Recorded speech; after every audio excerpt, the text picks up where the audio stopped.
우리가 순간이 아니라 기분 따라가 아닙니다. 평생 우리가 신앙생활 하다 보면 그 기분 따라 신앙생활하는 사람이 있죠. 환경의 변화를 받고 또 기분의 굴곡을 가지고 신앙생활하면 금방 넘어집니다. 비가 오나 눈이 오나 우리가 쓰나미가 불어와도 흔들리지 않는 만세만석 이런 신앙이에요. 우리 주님도 우리 하나님께서도 변하지 않는 곳에 기적이 일어나요. 끝까지 열심히 할 때 주님은 사랑해 주고 축복합니다. 부르짖고 기도하는 것도 끝까지 매달리면 불의한 재판장 예화까지 주님이 들어줬잖아요.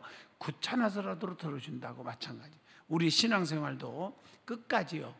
그래서 우리가 하나님을 사랑하되 언제 일평생 동안 사랑하는 믿음이 중요하다 하는 것입니다. 자, 이스라엘은 40년의 광야 생활을 다 마치고 그리고 가나안 땅에 들어가서 복을 누리며 살게 되었다는 거죠. 하나님께서는 그들에게 그 복의 땅에서 계속적으로 복을 누리며 살기 위해서 하나님만을 평생 사랑하라고 가르치는 거예요. 곁눈질하지 말고 하나님만 사랑하라. 여러분 성경을 보세요. 하나님은 출애굽기 20장에서도 가르쳤죠. 질투하는 하나님이라고. 그러니까 자기만 섬기고 자기만 사랑하라는 거예요. 자, 10계명 중에서 1계명이 뭐예요? 나 외에 다른 신을 내게 두지 말라. 이 말은 나만 사랑하라. 예배의 대상이 누구냐? 섬김의 대상이 하나님밖에 없다는 거죠. 사람을 섬겨도 안 되고 목사, 장로, 성도가 섬김의 대상이 아니에요. 하나님만, 유일신. 예배를 받으시기에 합당하신 분은 그분이에요. 왜냐하면 그분이 우리가 영원히 지옥 갈 수밖에 없는데 그분이 예수님을 이 땅에 보내주셔서 성육신시켜서 우리를 위해 대신 십자가에 죄를 짊어지고 죽게 하시고 우리가 그를 믿음으로 구원받게 하셨잖아요. 그것만 생각해도 평생 갚아도 갚을 길 없는 은혜란 말이에요.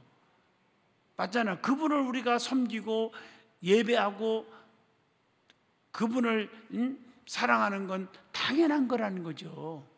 나는 그래서 10계명 중에 1계명을 어기면 그걸 나는 이렇게 말해요. 하나님을 배신하는 거다. 절대로 그럴 수가 없잖아요. 세상에서도 육신적으로 부모 공경 안 하면 불효자식이고 배우 망득하다 그러고 성경적으로 말하면 부모 공경 안 하는 자들은 잘 될 리가 없거든요. 그래서 부모 공경하면 땅에서 잘 되고 장수하고 내 생명이 길리라 약속이 있잖아요. 그게 왜 그렇습니까? 중요한 거예요. 자, 어떻든 간에 하나님만을 사랑하면 그 하나님께서 우리를 책임져 주셔요. 그게 이사야 43장 1절로 4절이에요. 1절로 4절까지 나오잖아요. 1절로 4절. 그러니까 누가 너는 내 거다. 내가 너를 지명하여 불렀으니 너는 내 거다. 그러면서 어떻게 책임져 줘요? 내 거니까 나만 사랑해. 곁눈질 하지 말고. 그러면 내가 너를 책임져 줄 수 있어. 왜? 내가 누구요? 하나님이 누구요? 전능자잖아요. 그러니까 물 가운데 가도 침몰하지 못하겠고 불꽃 가운데서도 사르지 못하게 하리니 대저 나는 네 여호와 하나님이니라 이렇게 말하고 있잖아요. 그러니까 하나님 한 분만을 최고로 사랑하고 곁눈질하지 말란 말이에요. 찬양 가운데 제가 재미있는 얘기하죠. 똑바로 보고 싶어요 주님, 곁눈질 하기 싫어요. 기억나세요? 할렐루야. 자, 하나님께서는 그들에게 복의 땅에서 계속 복을 누리며 살기 위해서 하나님만을 평생 사랑하라고 가르치고 있단 말이에요. 하나님은 오직 한 분으로 존귀한 분이기 때문에 마음과 성품과 또 힘을 다하여 주 너희 하나님을 사랑하라 이렇게 가르쳐주고 있다는 거죠. 그러면 구체적으로 하나님을 어떻게 섬겨야 일평생 동안 사랑하며 섬길 수가 있느냐는 거예요. 그 답이 오늘 신명기 6장에서 주고 있죠. 첫 번째가 1절로 3절입니다. 하나님의 말씀을 듣고 들었으면 그 말씀대로 실천하는, 행하는 것이 중요하다는 거죠. 한국교회 성도들의 약점이 뭐예요? 너무 많이 들고 아는 건 많은데 실천하지 않아요. 뭐 설교를 너무 많이 듣고 교회를 50년씩 다녔다고 큰 소리 뻥뻥 치는데 들은 게 많으니까 아는 건 많아요. 옛날에 아는 것이 힘이다 그러는데 지금은 그건 물거품 같아요. 아는 것이 힘이다가 아니고 지금은 실천하는 게 힘이다, 그렇게 말하잖아요. 그래서 행함이 없는 믿음은 죽은 거고 행함이 있는 믿음이 산 거다, 이렇게 말하고 있잖아요. 그래서 성경에 행함을 강조하죠. 그게 특별히 야고보서의 말씀이에요. 야고보서 선지자가 말씀한 게 전부가 실천하라, 말꾼 되지 마라, 구경꾼 신자 되지 말고 일꾼이 되라, 이런 얘기잖아요. 자, 모세는 하나님께서 명령과 규례와 법도를 가르치라고 명하시는 말씀을 지금 가르치고 있어요. 그게 1절에 나오죠. 그리고 2절과 3절을 보면 이 말씀을 지키고 듣고 행하라, 이렇게 말하고 있어요. 그리고 이 말씀을 듣고 지켜 행하라 그러고 하나님의 말씀대로 행하기 위해서는 먼저 들어가야 한다, 이렇게 우리에게 말씀해 주고 있다는 거죠. 먼저 말씀대로 행하기 위해서는 먼저 들어가야 한다. 또 먼저 말씀을 들어야 한다. 따라합시다. 먼저 말씀을 들어야 한다. 그래서 성경에 보면 너희가 하나님 말씀을 삼가 듣고 지켜 행하는 자가 되라 그랬어요. 듣는 게, 믿음은 어디서 나와요? 들음에서 나며 들음은 그리스도의 말씀으로 남이니라. 그 하나님의 말씀을 자기 나름대로 가르치면 안 되기 때문에 이런 말씀을 주는 거예요. 예수님께서도 마태복음 28장 20절에 보니까 내가 너희에게 분부한 모든 것을 가르쳐 지키라, 지키게 하라, 이렇게 말씀하고 계세요. 자, 본문 2절에 봐도 하나님께서 성경을 주신 목적 가운데 하나는 뭐예요? 자자손손 대대로 평생 동안 여호와를 경외하기를 배우며 그대로 실천하기 위한 것이라고 말하고 있습니다. 자, 그렇다면 우리는 질문 하나를 받습니다. 우리는 성경을 접하는 시간을 얼마나 갖고 있느냐는 거예요. 세상 사람들의 이야기나 노래나 오락을 더 자주 접하지는 않는가 하는 것이에요. 그러니까 세상에 살면서 바쁘면 열심히 일 안 해요. 성경도 안 보고 기도도 안 하고 예배도 안 드리고 안 바쁘면 하고, 그게 뭐냐, 구경꾼 신자 같은 거. 환경 따라 신앙생활하면 안 돼요. 우리 이걸로 여러분들에게 지적하고 있는 거예요. 하나님의 말씀을 접하는 시간이 많아야 돼요. 그래서 우리 교회에서 이게 성경 통독도 하잖아요. 다 들으라고, 줌으로. 얼마나 좋아요. 저도 이렇게 줌으로 어제도 들어가 보니까 너무 반가워서 목사님 오셨습니다 그러잖아요. 그죠? 너무 좋잖아요. 자기의 각 있는 처소에서, 집에서, 직장에서 다 줌으로 들어온 거예요. 너무 기쁘잖아요. 한 시간을 못 들으면 30분에도 좀 같이 듣고 성경 통독을 통해서 얼마나 멋있어요. 서로 위로하고 또 이런 일을 하는 분들에게 용기를 주는 거잖아요. 그런데 중직들이 한 번도 안 들어가. 그러면 안 돼요. 한 30분에도 들어갔다 나오란 말이에요. 차라리 바쁘면. 하나님의 말씀을 자꾸 들어야 돼요. 제가 유튜브를 보니까요, 잠잘 때 말씀을 듣다가 뭐 그런 유튜브 내용도 있고, 잠이 잘 오는 그런 뭐 음악 이런 것도 있고. 근데 몇만 조회수가, 막 요즘에 우울증이 심해서 그런지 몇만 조회수가 나오더라고요. 그러니까 성경을 계속 읽어주는 그런 것도 있어요. 또 우리 교회 광고 목소리 나오죠. 이선우 권사님도 조회수 구독자가 몇만 명이에요. 성경을 계속 읽어줘요. 그 유튜브 보면 여러분 이선우 맞죠? 이선우라고 한번 쳐봐요. 근데 그렇게 사람들이 은혜를 받고 구독자들이 그렇게 많아요. 너무 좋은 거야. 하나님 말씀을 자꾸 듣는 게 얼마나 좋은지 몰라. 마음에 평안이 와요. 그래서 힘들 때 특별히 성경 읽을 때도 잠언서 읽고 시편을 읽어보시고 그 다음에 요한복음 읽고 이 세 가지는 항상 먼저 읽고 그리고 시작하라는 거예요. 믿음은 들음에서 나고 또 보고 듣는 대로 되는 거예요. 교육학자들의 말을 빌리면 어린아기가 있죠. 어린애가 엄마 이렇게 부르잖아요. 그죠?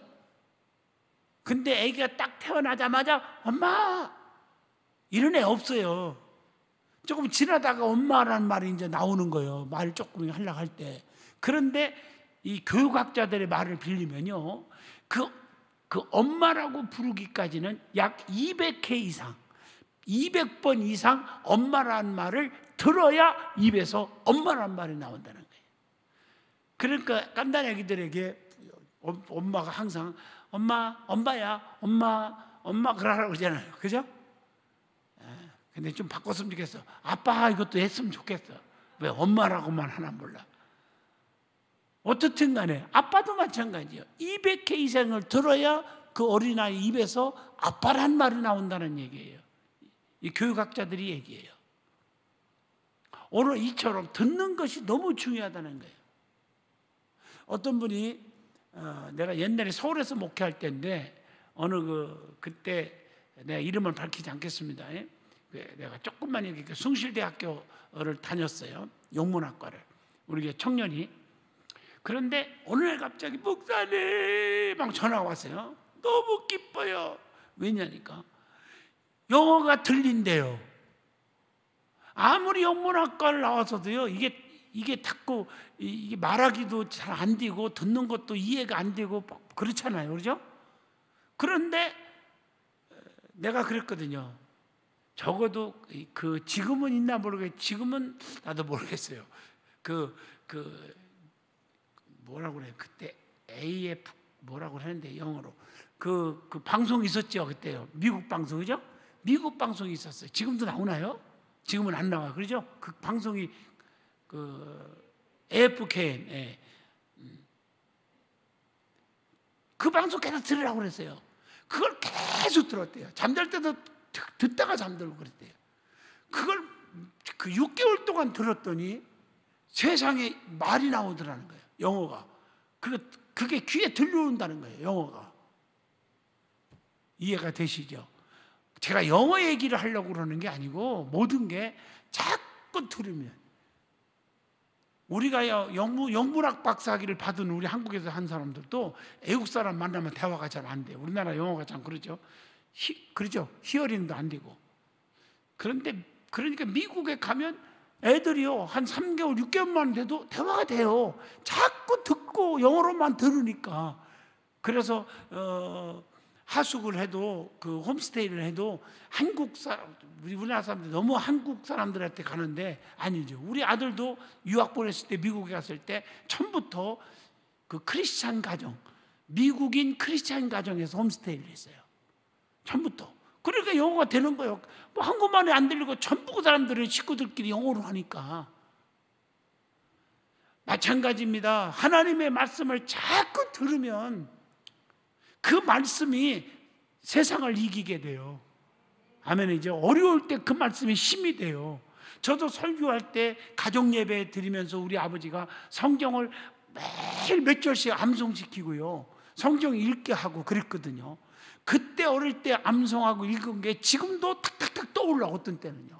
말씀이 쭉쭉쭉쭉 나와요. 목사님 어떻게 붕해하면서 그냥 어떻게 말씀이 팍팍 나오냐고 그러는데 그게 전부 많이 들었던 거예요. 그 들었던 것이 떠오르지 하나도 한 번도 들어보지 못한 성경 구절이 내 입에서 뚝뚝 나오는 적은 전혀 없어요. 아멘 하시죠? 세상에 살아가면서 어려울 때 이거 어떻게 해체해 나갈까 할 때 그 읽었던 말씀, 들었던 말씀이 탁 튀어나와서 그걸로 딱 이겨요. 강하고 담대하라. 아멘. 호랑이가 쳐들어와도 정신만 차리면 산다고 그러는데 정신 차려지나 그게요. 벌벌 떨지. 근데 말씀이 강하고 담대하라. 강하고 담대하라. 뭐 이러고서 그건 이길 수 있겠죠. 그러죠? 그래서 하나님 말씀을 들으라는 거예요. 하나님께서는 이 말씀을 또 듣고 지키는 자에게 복을 주신다고 오늘 3절에 약속하고 있어요. 자, 하나님을 어떻게 섬겨야 일평생 동안 살아가며 살 수 있느냐? 두 번째, 본문 4절로 9절입니다. 하나님의 말씀을 가르쳐야 한다는 것입니다. 그게 4절로 9절이에요. 하나님의 말씀을 가르치는 자는 먼저 하나님께서 한 분뿐이심을 본문 4절에 보면 그걸 먼저 알아야 돼요.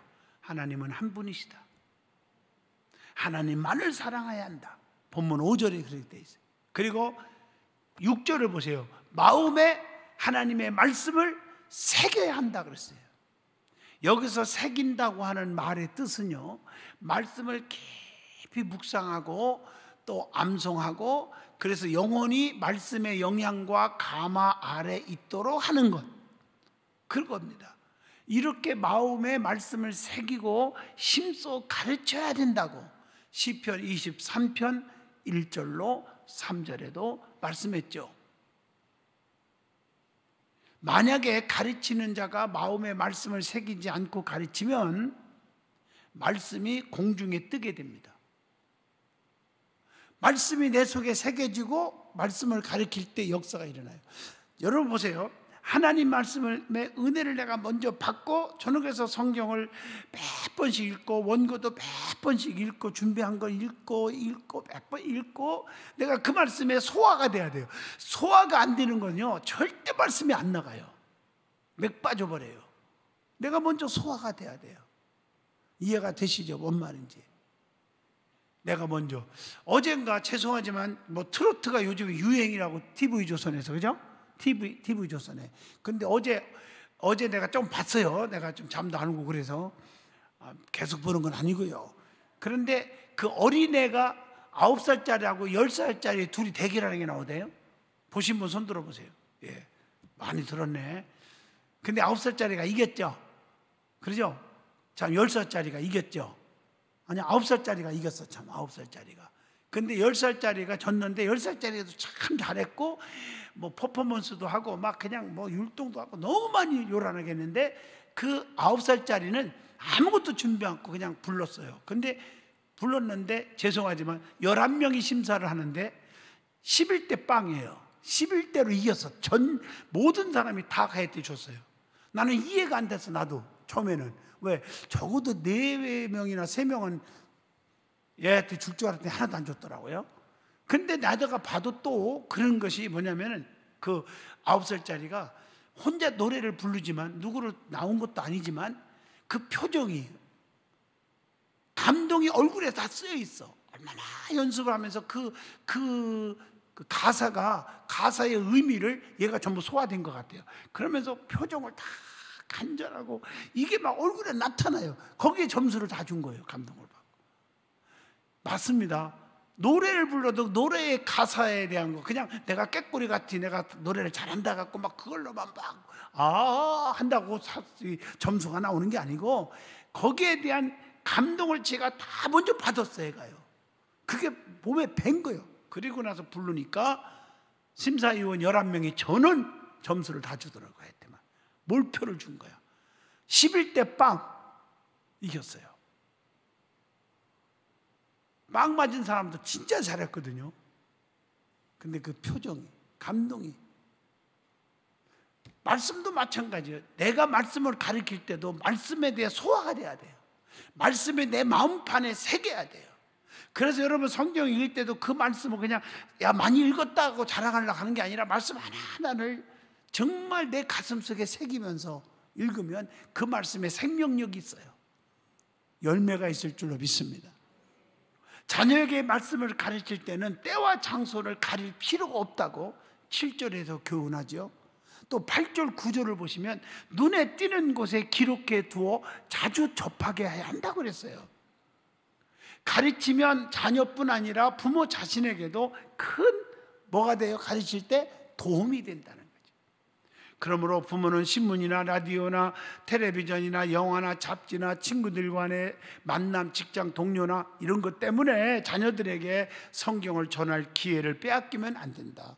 아무리 피곤하고 지치고 바빠도요, 자녀들에게 말씀을 가르치고 나 자신도 말씀에 접하는 시간이 있어야 한다, 그 말이에요. 내가 봐도 성경 통독하는 사람들 대단한 거예요. 어떻게 매일 그 시간대에 들어와서 그냥 2시간씩 그냥 통독하는 걸 보면 너무너무 감동적이에요. 아무리 바빠도요, 안 바쁜 사람이 어디 있겠어요? 지치고 지금. 그래도 말씀과 접하는 거예요. 자녀들의 귀에 무슨 소리가 주로 들리도록 하고 있냐 이 말이에요. 여러분들은 마음에는 어떤 생각을 새기도록 가르치고 있느냐는 거예요. 요즘 자녀에게 무엇을 부지런히 가르치고 있느냐 질문하고 싶어요. 자녀 교육이라면 주로 무엇에 관심이 많은가? 자녀가 올바른 믿음을 갖지 못한다면 누가 책임을 지겠습니까? 저도 솔직히 말해서 내 성격, 내 스타일, 내 모든 것 생각하면 내가 목사 될 수가 없어요.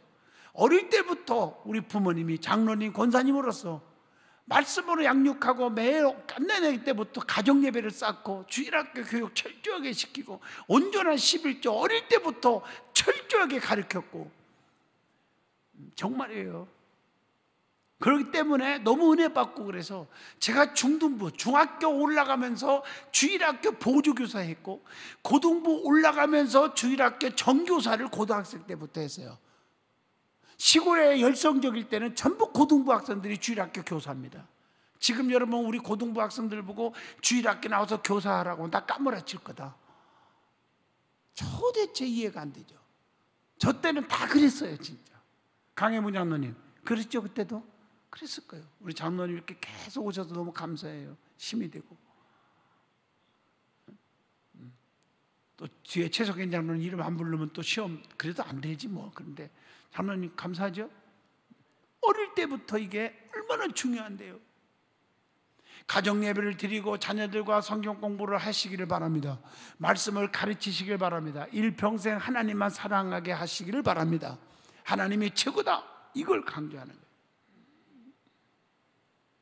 자, 하나님을 어떻게 섬겨야 일평생 사랑하며 섬길 수 있을까? 세 번째입니다. 자, 마지막이죠. 20절로 25절까지죠. 하나님을 절대로 잊어서는 안 된다. 잊지 말아야 한다. 그 말이에요. 그래서 오늘 10절과 11절을 보면요, 10절과 11절을 보면 그 이스라엘이 약속의 땅 가나안에 들어가서 얻게 될 복이 무엇인가 하는 것을 말씀해 주고 있죠.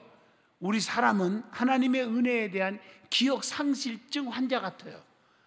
오늘날 수많은 사람들이 어려움을 돌아보며 또 하나님께 복 주기를 간구하다가 또는 어려운 문제를 해결하여 주기를 간구하면서 뜨거운 신앙으로 봉사와 헌신을 아끼지 않습니다. 그러나 자신의 문제가 모두 해결되어 평안함을 누릴 즈음에 그들은 자기 생활의 노예가 되어서 하나님을 향한 봉사와 헌신보다는 자신의 분조한 일을 내세우는 경우를 보게 되잖아요.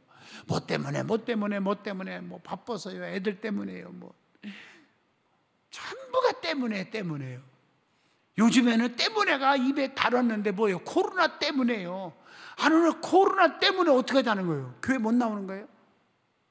식당 가도 바글바글 먹어요. 지하철 가봐요, 바글바글 버글버글해요. 버스 안에도 그래요. 여러분 공무원 사회도 가보세요. 관공서 가보세요. 그 안에 그냥 좁은 공간에 여러 명 앉아서 근무 다 해요. 그런데 어째서 교회는요, 5,000석 모이는 교회, 5,000석 모이는 교회에 20명 스태프들만 20명, 교육자들도 20 넘을 거예요. 그 사람들 그냥 교인들 두르지 말라는 거예요. 이게 말이 돼요? 이게요? 기도할 제목이라고 믿습니다. 뭐가 그렇게 두려워요? 코로나? 걸리면 안 되죠. 그래서 교회들처럼 철저하게 방역 철저하게 하는 팀 없잖아요. 일부 그런 걸 다 무시하고 그냥 방역 조치 잘 안 하고 막 모여서 막 그냥 집회하고 막 이런 사람들 때문에 문제가 있는 거지. 방역할 거 다 하고 예배 드리는 거야 뭐 문제예요. 여러분들 물론 우리가 지켜요. 교회에서는 뭐 나라의 법이라니까 지켜요. 내가 믿음이 없어서 지키는지는 몰라도 지켜주지만, 왜? 안 지키면 또 싫어하는 성도도 있고 교회 떨어지는 사람이 있어요. 그런 사람들이 불쌍했어도 내가 지켜줘요. 솔직히 내가 믿음이 없는 것도 솔직히 고백하고. 그렇지만 여러분들은 이게 두려워해서는 안 되잖아요. 아멘이죠? 하나님 앞에 두려워하지를 말란 말이에요. 코로나가 두려워요? 하나님이 더 두렵습니까? 우리가 지킬 건 철저하게 마스크 쓰고 다 하지만 그것 때문에 하면서 예배가 등한히 하면 돼요. 구역 예배 줌으로 하라고 했잖아요. 말씀 두려워서 못 나오면 유튜브로 들으라고 했잖아요. 지금 반도 안 들어요, 유튜브. 그런데 모든 사람들이 예배를 다 안 드리고 있다는 거예요. 이게 엄청나 심각한 문제잖아요. 믿음이 뚝뚝 떨어지고. 그래서 걱정하는 거예요. 때문에가 없기를 축복합니다. 그게 주님이 제일 싫어하는 단어 3가지 제가 얘기한 적 있죠. 척자라는 말, 차차라는 말과 때문에라는 말. 주님이 제일 싫어하는 단어예요. 척, 잘난 척, 믿음 있는 척 하다가 보면 다 죽었어, 믿음이. 때문에, 너 때문이야. 그러지 마요. 코로나 때문이야. 남편 때문에 못해요. 이러지 마요. 차차 미루지 마세요. 아브라함이 이삭을 바치러 갈 때 차차 했어요? 가족 회의했어요? 즉시 끌고 모리아산으로 가잖아요. 아멘 하십니까? 어려울 때는 하나님을 간절히 찾다가 문제가 해결되고 복을 받게 되면 마음이 편안해지면 느슨해져 가지고 해해지면 안 됩니다. 이러다 보니까 하나님을 잊어버리기가 쉬운 거예요. 10절로 13절의 말씀입니다. 그리고 14절로 19절에 보면 더 나아가서는 우상 숭배로 기울어질 가능성이 너무나 많지요. 하나님보다 모든 걸 더 좋아하는 것이 다 우상 숭배거든요. 그러므로 우리는 심소 하나님의 은혜를 기억하고 그 은혜를 자손들에게 증거하며 가르쳐야 한다고 20절로 25절에 말씀하고 계십니다. 자, 그렇다면 하나님의 말씀을 쫓아 살게 되면 하나님의 말씀이 삶의 기준이 되고 표대가 된다는 것을 골로새서 3장 2절로 3절까지 말씀하고 있습니다. 이렇게 할 때 이것이 하나님 앞에서 의가 되고 25절입니다. 또 복의 날에도 타락하지 않고 하나님을 경외함으로 계속하여 복을 누리게 될 줄로 믿습니다. 우리가 참된 신앙의 모습은 어떤 경우에도 흔들리지 않고 변치 않는 것임을 모세는 가르쳐주고 있습니다. 우리가 잠언서 6장 9절로 11절을 보시면 풍요함과 평안함 속에서도 더욱더 뜨거운 열심을 갖는 신앙이야말로 그 믿음이야말로 고귀한 신앙이라고 표현하고 있습니다. 자, 그리스도인은 하나님께서 주신 복과 하나님 주신 은혜를 다 기억하고 살아야 한다는 거. 이게 얼마나 중요한지 몰라요. 기억 속에 사라지면 안 돼요. 은혜를 잊어버려서는 안 돼요. 제가 누누이 말했고 지난 주일날도 말씀했지만 하나님의 법궤가 뭐예요? 그 속에 아론의 쌍난 지팡이 만나드는 금아가리 10계명이 들었잖아요. 내가 너희들에게 베푸신 기적과 은혜를 잊어서는 안 된다. 그래서 그 법궤, 은혜를 잊지 않는 곳에, 법궤가 가는 곳에 요단강이 갈라지고 여리고성이 무너지고 오랑캐들을 부숴버리고 기적이 일어나잖아요. 하나님의 은혜를 늘 감사하며 기억 속에 간직하고 살아가는 자들에게 하나님의 은총이 임할 줄로 믿습니다. 이런 신앙생활이 일평생 하나님을 사랑하는 것입니다. 자, 질문 하나를 던지고 마치려고 합니다. 자, 우리는 지금 생활이 평안하고 풍요하다 하여서 하나님을 떠난 생활을 하고 있지는 않는가? 하나님보다 세상 속에서 더 관심을 두고 있지는 않은가 하는 질문을 던져봅니다. 오늘 신명기 6장을 통해서 일평생 우리는 하나님만 사랑하자 하는 은혜를 받았습니다. 기도합니다. 거룩하신 하나님, 평생 동안 하나님만 사랑하는 믿음을 주옵소서. 하나님, 코로나로 인하여 처음에는 이것 때문에 하다가 유튜브를 은혜 받겠다고 해놓고 유튜브도 드리지 않는 어리석은 자까지 나옵니다. 마음이 아픕니다. 저들에게 하나님 깨우쳐 주시고 예배가 회복되게 하시고 믿음이 회복되게 하여 주시옵시고, 세상보다 하나님을 더 사랑하는 우리 든든한 식구들 되게 하여 주시옵소서. 예수님 이름으로 기도하옵나이다. 아멘.